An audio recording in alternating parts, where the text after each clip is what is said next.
नमो भगवते वासुदेवाय। जय श्री हरि। आप सभी का हमारे YouTube चैनल पर हार्दिक स्वागत है। आज सुने अगहन मास महात्म्य में आगे की कथा का वर्णन। आज की कथा में आप सुनेंगे भगवान श्री कृष्णा की पौराणिक कथा। साथ में सुनेंगे श्रीमद् भागवत गीता के दूसरे अध्याय का महात्म्य। तो प्रेम से बोलें, लक्ष्मी नारायण भगवान की जय हो। श्री भगवान कहते हैं, लक्ष्मी, प्रथम अध्याय के महात्म्य का उत्तम उपाख्यान मैंने तुम्हें सुना दिया। अब अन्य अध्यायों के महात्म्य श्रवण करो। दक्षिण दिशा में वेद वेत्ता ब्राह्मणों के पुरंदरपुर नामक नगर में श्रीमान देव शर्मा नामक एक विद्वान ब्राह्मण रहते थे।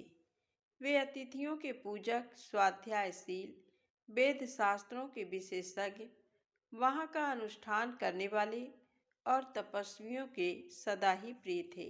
वे परम कल्याणमय तत्व का ज्ञान प्राप्त करने की इच्छा से प्रतिदिन प्रचुर सामग्रियों के द्वारा सत्य संकल्प वाले तपस्वियों की सेवा करने लगे। इस प्रकार शुभ आचरण करते हुए उन्हें बहुत समय बीत गया।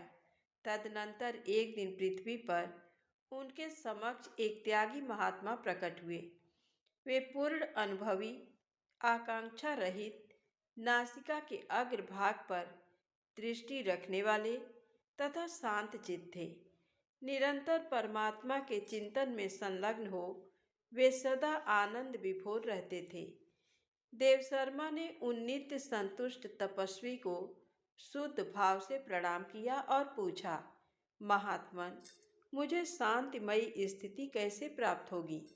तब उन आत्मज्ञानी संत ने देव शर्मा को सौपुर ग्राम के निवासी मित्रवान का, जो बकरियों का चरवाहा था, परिचय दिया और कहा वही तुम्हें उपदेश देगा।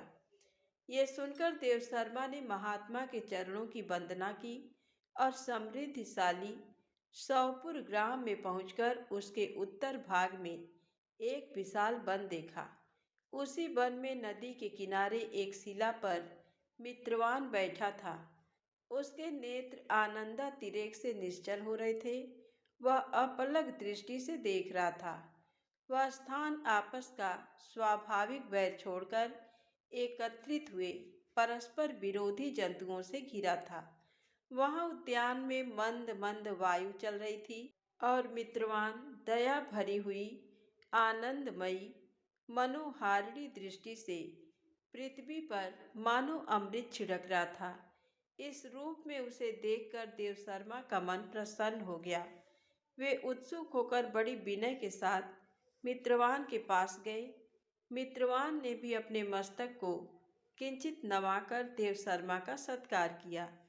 तदनंतर विद्वान देव शर्मा अनन्य चित्त से मित्रवान के समीप गए और जब उसके ध्यान का समय समाप्त हो गया, उस समय उन्होंने अपने मन की बात पूछी। महाभाग, मैं आत्मा का ज्ञान प्राप्त करना चाहता हूँ। मेरे इस मनोरथ की पूर्ति के लिए मुझे किसी ऐसे उपाय का उपदेश कीजिए जिसके द्वारा सिद्धि प्राप्त हो चुकी हो। देव शर्मा की बात सुनकर मित्रवान ने एक क्षण तक कुछ विचार किया। उसके बाद इस प्रकार कहा, विद्वान, एक समय की बात है। मैं वन के भीतर बकरियों की रक्षा कर रहा था। इतने में ही एक भयंकर व्याघ्र पर मेरी दृष्टि पड़ी, जो मानो सबको ग्रस लेना चाहता था।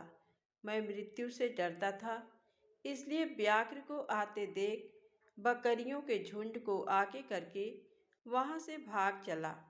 किंतु एक बकरी तुरंत ही सारा भय छोड़कर नदी के किनारे उस व्याघ्र के पास बेरोक टोक चली गई। फिर तो व्याघ्र भी द्वेष छोड़कर चुपचाप खड़ा हो गया। उसे इस अवस्था में देखकर बकरी बोली, व्याघ्र, तुम्हें तो अभिष्ट भोजन प्राप्त हुआ है। मेरे शरीर से मांस निकालकर प्रेम पूर्वक खाओ ना। तुम इतनी देर से खड़े क्यों हो? तुम्हारे मन में मुझे खाने का विचार क्यों नहीं हो रहा है? व्याघ्र बोला, बकरी, इस स्थान पर आते ही मेरे मन से द्वेष का भाव निकल गया। भूख प्यास भी मिट गई। इसलिए पास आने पर भी अब मैं तुझे खाना नहीं चाहता। व्याघ्र के ऐसा कहने पर बकरी बोली, न जाने मैं कैसे निर्भय हो गई हूँ। इसमें क्या कारण हो सकता है? यदि तुम जानते हो तो बताओ। यह सुनकर व्याघ्र ने कहा, मैं भी नहीं जानता। चलो सामने खड़े हुए इन महापुरुष से पूछें। ऐसा निश्चय करके वे दोनों वहां से चल दिए। उन दोनों के स्वभाव में ये विचित्र परिवर्तन देखकर मैं बहुत विस्मय में पड़ा था। इतने में ही उन्होंने मुझसे आकर प्रश्न किया। वहां वृक्ष की शाखा पर एक वानर राज था। उन दोनों के साथ मैंने भी वानर राज से पूछा। विप्रवर, मेरे पूछने पर वानर राज ने आदरपूर्वक कहा, अजापाल, सुनो। इस विषय में मैं तुम्हें प्राचीन वृत्तांत सुनाता हूँ। ये सामने वन के भीतर जो बहुत बड़ा मंदिर है, उसकी ओर देखो। इसमें ब्रह्मा जी का स्थापित किया हुआ एक शिवलिंग है।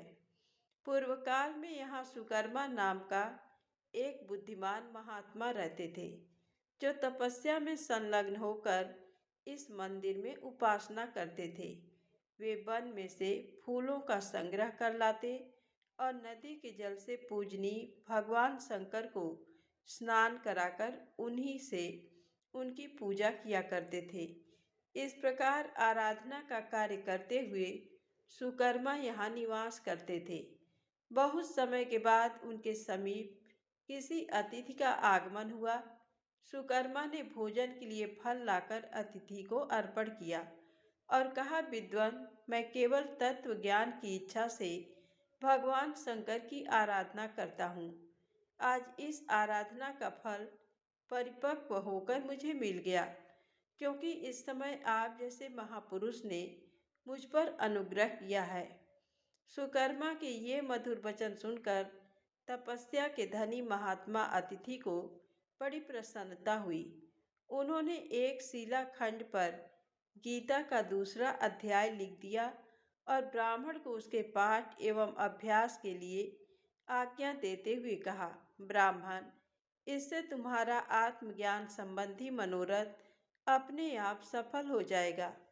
ऐसा कहकर वे बुद्धिमान तपस्वी सुकर्मा के सामने ही उनके देखते देखते अंतर ध्यान हो गए।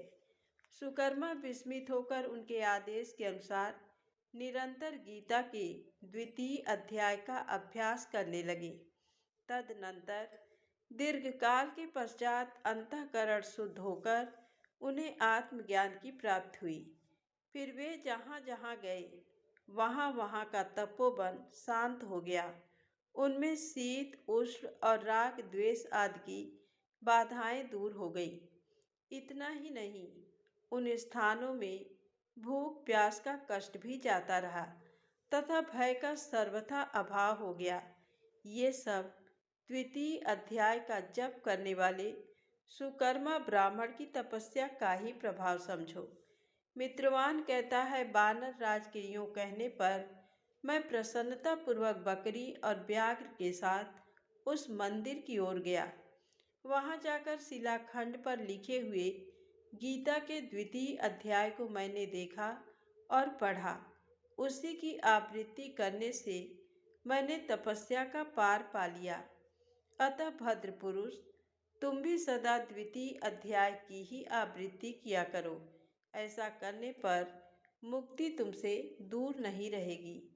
श्री भगवान कहते हैं, प्रिय मित्रवान के इस प्रकार आदेश देने पर देवशर्मा ने उसका पूजन किया और उसे प्रणाम करके पुरंदरपुर की राह ली। वहाँ किसी देवालय में पूर्वोक्त आत्मज्ञानी महात्मा को पाकर उन्होंने ये सारा वृत्तांत निवेदन किया और सबसे पहले उन्हीं से द्वितीय अध्याय को पढ़ा। उनसे उपदेश पाकर शुद्ध अंतःकरण वाले देव शर्मा प्रतिदिन बड़ी श्रद्धा के साथ द्वितीय अध्याय का पाठ करने लगे। तब से उन्होंने अनवद्य प्रशंसा के योग्य परम पद को प्राप्त कर लिया। प्रेम से बोले, लक्ष्मी नारायण भगवान की जय हो। अब आइए सुनते हैं भगवान शिव और श्री कृष्णा की पौराणिक कथा। जब महादेव शिव शंभु को पता चला कि भगवान श्रीहरि विष्णु ने श्री कृष्णा के रूप में पृथ्वी लोक में अवतार ले लिया है, तो उनके मन में उनसे मिलने की इच्छा जागृत हो गई। कान्हा के बाल रूप का दर्शन करने के लिए भगवान शिव बेचैन हो उठे और उन्होंने एक योगी का वेश बनाया और गोकुल में पहुंच गए। वहां जाकर नंद भवन के आगे इस तरह आवाजें लगाने लगे कि एक योगी आयो रे तेरे द्वार, दिखा दे मुख लाल का। ओ मैया दिखा दे मुख लाल का, तेरे पालने में पालनहार, दिखा दे मुख लाल का। ओ मैया दिखा दे मुख लाल का, लिए अखियों में प्यास, योगी करे अरदास। ओ मैया दिखा दे मुख लाल का, ऐसो संजोग न टाल, दिखा दे मुख लाल का। तेरे भरे रहेंगे भंडार, दिखा दे मुख लाल का। ओ मैया दिखा दे मुख लाल का। तो भगवान भोले शंकर इस तरह योगी के वेश में आवाजें लगा रहे थे, लेकिन यशोदा मैया तो उस समय श्याम सुंदर को नहला धुलाकर उनका श्रृंगार करने में व्यस्त थीं। तो बाहर खड़े योगी की आवाज़ उन्हें सुनाई नहीं दी। योगी वेशधारी भगवान शिव भोले ने फिर से आवाज़ लगाई, लेकिन अंदर से कोई आवाज़ नहीं आई। तभी वहाँ से एक ब्रिज की वृद्ध गोपी गुजर रही थी। उसने उस योगी को प्रतीक्षा करते देखा तो उनके पास आई और कहने लगी कि बाबा, आप किसे बुला रहे हो? तो योगी कहने लगा कि इस घर की गृह स्वामिनी को बुला रहा हूँ। तो गोपी कहने लगी कि आपको भिक्षा चाहिए? तो योगी ने कहा कि हाँ माई, हमें भिक्षा चाहिए। तो गोपी ने कहा कि यहाँ पर तो कोई दिखाई नहीं देता है, आप चलो मेरे घर, वहाँ तुम्हें भिक्षा मिल जाएगी। अन्न वस्त्र धन जो भी तुम मांगोगे वही दूंगी। तो योगी कहने लगा कि नहीं माई, मेरा एक नियम है कि मैं हर दिन एक ही द्वार पर जाकर अलग जगाता हूँ। अगर उस द्वार पर कुछ मिल जाता है तो ठीक है, अन्यथा मैं उस दिन और किसी द्वार पर नहीं जाता हूँ। तो बाबा की बात सुनकर गोपी कहने लगी कि हे भगवान, ये योगी बाबा तो आज भूखे ही रहेंगे, तो ये तो अच्छी बात नहीं होगी। तो योगी कहने लगा, हाँ माई, आज मुझे भूखा ही रहना पड़ेगा, जैसी प्रभु की इच्छा है वैसा ही होगा। तो गोपी बोली कि नहीं नहीं बाबा, हमारे गांव से आज तक कोई साधु भूखा नहीं गया है, ये तो सारे गोकुल के लिए लज्जा की बात बन जाएगी। बाबा, तुम यहीं ठहरो, मैं अंदर जाकर देखती हूँ कि यशोदा रानी कहाँ है। ऐसा कहकर वह वृद्धा गोपी नंद भवन के अंदर गई और देखती है कि यशोदा मैया तो श्याम सुंदर का श्रृंगार कर रही थी और उन्हें लोरी गाकर सुला रही थी। और इधर बाहर खड़े योगी वेशधारी भगवान शंकर ने मन ही मन कहा कि प्रभु, आपके दर्शन किए बगैर तो मैं नहीं जाऊंगा। गोपी अंदर जाकर मैया यशोदा से कहती है कि ओ यशोदा रानी, क्या कर रही हो? तो यशोदा मैया बोली कि आओ काकी, क्या बात है? तो वह गोपी कहने लगी कि तेरे द्वार पर एक योगी कब से भिक्षा के लिए खड़ा है और तू उसकी आवाज़ ही नहीं सुन रही। तो मैया यशोदा कहने लगी कि मुझे तो सुनाई नहीं दिया, तुम ऐसा करो, उसे भिक्षा दे दो। तो गोपी कहने लगी कि मुझे तो वो कोई बड़ा महात्मा लगता है, आज तक मैंने ऐसा योगी कहीं नहीं देखा। उसके मुख पर आँख भी नहीं टिकती, इतना तेज है जैसे कि सूर्य का तेज होता है। और उसका नियम देखो कितना कड़ा है। वह कहता है कि जिस द्वार पर भिक्षा के लिए खड़ा हो जाता हूँ, बस वहीं से भिक्षा लेता हूँ और भिक्षा ना मिलने पर भूखा ही लौट जाता हूँ। तो यशोदा मैया कहने लगी कि काकी, भिक्षा के लिए देखो, मैंने आटा, चावल, दाल, गुड़, घी सब कुछ ले लिया है। मुझे लगता है कि इतना सामान तो 2-4 दिन के लिए काफ़ी होगा। अब चलो चलते हैं।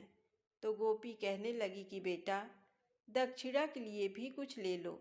बड़े दिव्य मूर्ति हैं, उसे प्रसन्न करो तो आशीर्वाद पाओगी। तो यशोदा मैया कहने लगी कि काकी, अभी लेकर आती हूँ, मैं तो भूल ही गई थी। तो यशोदा मैया जाकर संदूक से धन और एक मोती की माला निकालते हुए कहती हैं कि काकी, आप कहती हैं कि बड़ी ही दिव्य आत्मा आई है, तो ये लो, बहुमूल्य मोतियों की माला है, यही दे देती हूँ। तो इधर बाहर खड़े शिव शंभू मन ही मन में श्याम सुंदर से इस तरह बातें कर रहे थे कि प्रभु, दर्शन देने में इतना संकोच क्यों है। तो श्याम सुंदर ने उनके अंतर मन में कहा कि धन्य भाग है जो आप स्वयं अपने सेवक के घर पधारे हैं। सेवक का प्रणाम स्वीकार कीजिए। इस तरह अंदर और बाहर दोनों के अंतर मन में बातें चल रही थी। शिव जी कह रहे थे कि कौन सेवक है, कौन प्रभु, इसके निर्णय का ये समय नहीं है। आप तो हमें अपना परम भगत जानकर बाल रूप के दर्शन करा दीजिए। तो श्याम सुंदर कहने लगे कि बाल रूप तो इस समय मैया यशोदा के पास गिरवी पड़ा है, उन्हीं से मांगना पड़ेगा।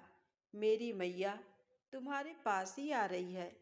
मैया यशोदा श्याम सुंदर को पालने में सुलाकर दक्षिणा की थाल लेकर उस वृद्धा गोपी के साथ नंद भवन के बाहर आती हैं, जहाँ योगी शिव शंभु प्रतीक्षा कर रहे होते हैं। मैया यशोदा योगी रूपी शिव शंभु को प्रणाम करते हुए कहती हैं कि महाराज, विलंब के लिए क्षमा करना। मैंने अपने लल्ला को स्नान कराया था, उसका श्रृंगार कर रही थी। तो शिव शंभु कहते हैं कि मैया, तुम धन्य हो, जिसको ऐसे दिव्य बालक की सेवा का सौभाग्य प्राप्त हुआ है। माता, मुझे भी उस परम दिव्य शिशु के दर्शन करवा दो। तो यशोदा मैया कहने लगी कि क्षमा करो बाबा, अभी मैंने नहलाया है, हवा में उसे बाहर निकालूंगी तो ठंड लग जाएगी। तो शिव शंभु कहते हैं कि मैया, हवाओं का चलना न चलना जिसके संकल्प मात्र पर निर्भर है, उसके लिए व्यर्थ की शंका मत करो। उसे एक बार मेरे पास लेकर आओ। मैं उसके दर्शन करने की लालसा से ही तुम्हारे द्वार पर आया हूँ। तो यशोदा मैया कहने लगी कि नहीं योगी बाबा, मैं उसे बाहर नहीं ला सकती। आप ये भिक्षा ग्रहण कीजिए और मुझे क्षमा कीजिए। तो योगी वेशधारी शिव शंभु भिक्षा की थाली की ओर देखकर इस प्रकार मैया यशोदा से कहने लगे कि मैया, ये मोती, माणिक, धन मेरे लिए तो पत्थर के टुकड़े हैं, मेरे किस काम के हैं। मुझे इनका लोभ नहीं है।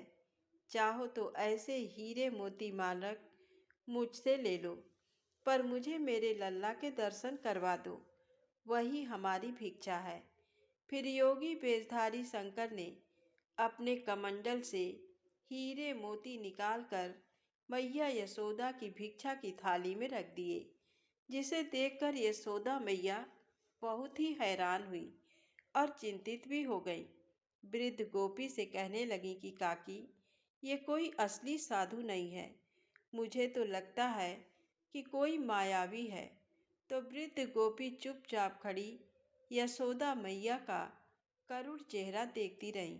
फिर यशोदा मैया ने अपनी आंखों में आंसू भरकर योगी भेषधारी शिव शंभु से कहा कि देखो योगी बाबा, तुम जैसे कई मायावी इससे पहले आ चुके हैं।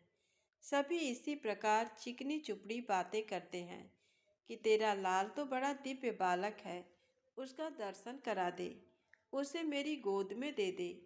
जब उसे दे देती हूँ तो सब उसका अनिष्ट करने की चेष्टा करते हैं। मेरे लाल ने आप लोगों का क्या बिगाड़ा है जो आप लोग उसके शत्रु बन गए हैं।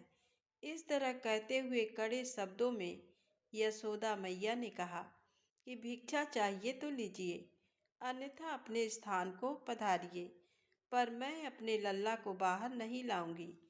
तो मैया के शब्द सुनकर शिव शंभू कहते हैं कि मैया, ऐसे कठोर मत बनो।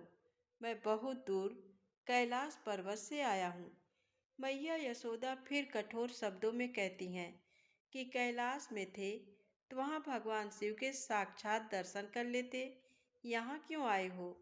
तो शिव शंभू कहते हैं कि भोली मैया, भगवान के साक्षात दर्शन करना कोई कठिन कार्य नहीं है, परंतु उनके बाल स्वरूप के दर्शन करना अत्यंत दुर्लभ है।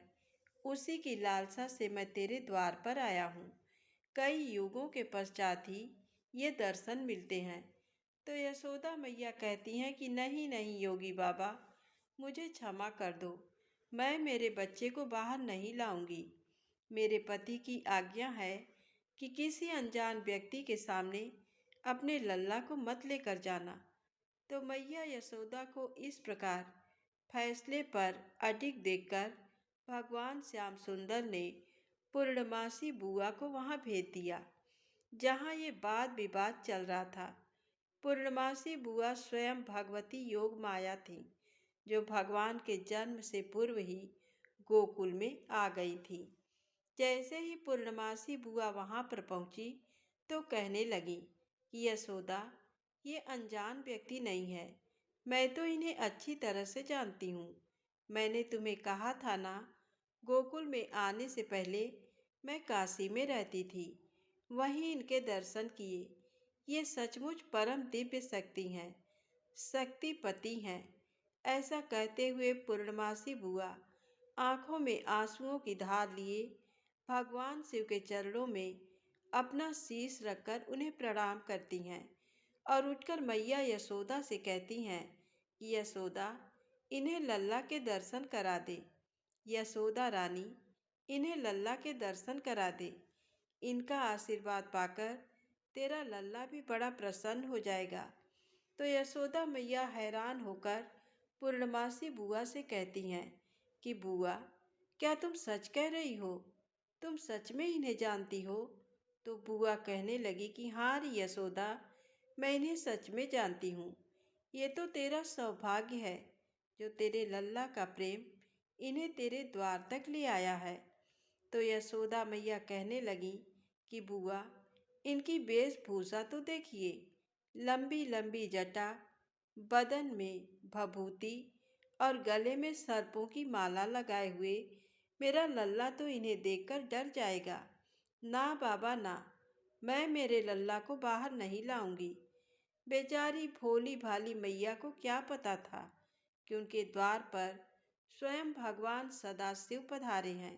मैया यशोदा से ऐसा सुन पूरनमासी बुआ ने कहा, नहीं यशोदा रानी, इनके दर्शन मात्र से ही समस्त भयों का नाश हो जाता है, समस्त बाधाएं दूर हो जाती हैं। मुझ पर विश्वास करो, मैं कभी तुमसे झूठ नहीं बोली। वृद्धा गोपी ने पूरनमासी बुआ का समर्थन करते हुए कहा, अरे यशोदा रानी, ये पूरनमासी बुआ कभी झूठ नहीं बोलती। यशोदा रानी, याद है तुम्हें, जब वो पहले पहले गोकुल में आई थी, तब इसी ने तुझे आशीर्वाद दिया था ना कि तुम्हें भी लल्ला होगा। उस समय तुम सब लोग तो आशा छोड़ चुके थे। ये सदा सच कहती हैं, सो इसकी बात मान ले बेटी, जा अपने लल्ला को बाहर ले आ। तो यशोदा मैया कहने लगी कि मैं लल्ला को तो ले आऊंगी, पर इनके हाथों में नहीं दूंगी। तो पूरनमासी बुआ ने कहा कि जा बेटा, लल्ला को ले आ, योगी बाबा दूर से ही आशीर्वाद दे देंगे।